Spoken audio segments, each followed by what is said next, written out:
Welcome back to Phoenix Forge. So, a little bit later than expected, but not too late. I've been a bit busy. So, this week I managed to spend 12 hours on a digger, which was yesterday, all day yesterday, digging from about 8 in the morning to 8 o'clock at night when it was definitely time for some dinner. And I put a hole in the ground. So, this used to be a bit of no man's land. We're fighting with the crows on the noise.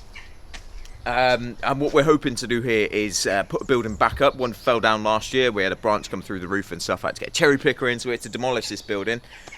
So we've got a bit of a builder's yard here where there wasn't one before.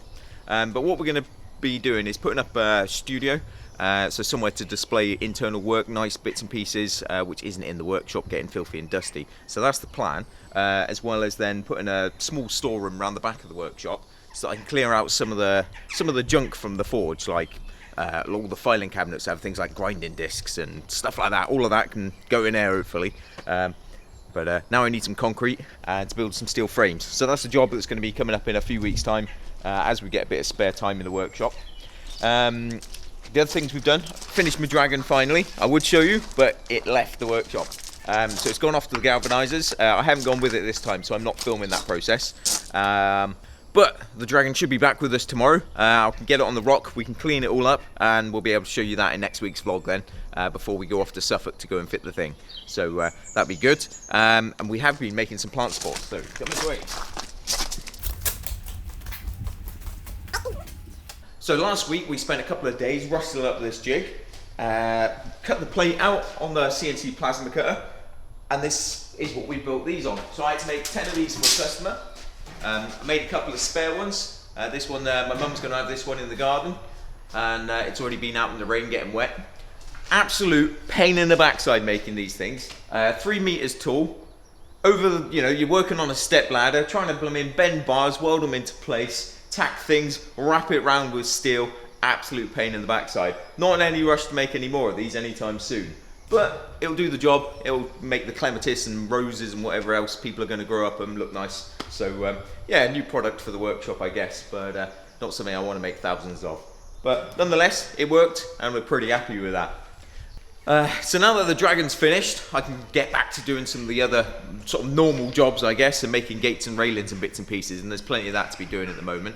I'm hoping my buddy Liam's going to come and give us an extra pair of hands, maybe a day a week or so, just to help out with some of that work. I'm hoping to get started on my estate gates that I've been meaning to get on with now for about 4 weeks. I'm a little bit behind on those. They're going to be automated, so I've got to faff about with the automation system. I've got some really big box section that I'm going to make some fancy gate posts out of, sort of almost Victorian style estate gates they are. So that'd be quite cool. Once I've done that, then I've got a wine cellar door to make with vine leaves and bunches of grapes and all this sort of stuff. So I'll be making some tooling up for that. Hopefully cutting the vine leaves out on the new CNC plasma cutter as well, and then forging them, texturing them and all that sort of stuff. So that'd be quite cool. That'd be quite fun, and we'll probably do that as a YouTube build as well, film the whole process. But I've got all the bits of steel cut. I've got a great big pile down here of, 30 by 12, 40 square, 40 by 12, and all sorts of other bits and pieces. I need to punch holes, hot punching holes on this. I've got tenons to cut. There's no scrolls. A gate with no scrolls, bonkers, isn't it? But yeah, it's going to be quite a nice little gate. I say little, I think it's about a 16-foot opening these, so they're not that little. But that's today's job after I go and see a customer. So I've got to disappear out and go measure up a veranda for a guy. But when I get back, we're going to get started on these, and we'll probably film some of that as well and stick that on next week's vlog. So hope you guys have enjoyed this little update. Sorry that it's later than expected, but we'll see you here in the workshop for tomorrow for an essential skills. I think we're doing a bow shackle. So that will be a nice little learning project for you guys. Other than that, remember to hit like and subscribe. Let us know what you think in the comments about what we've been working on and what we're up to. And we'll see you here next time in the workshop. Cheers, guys.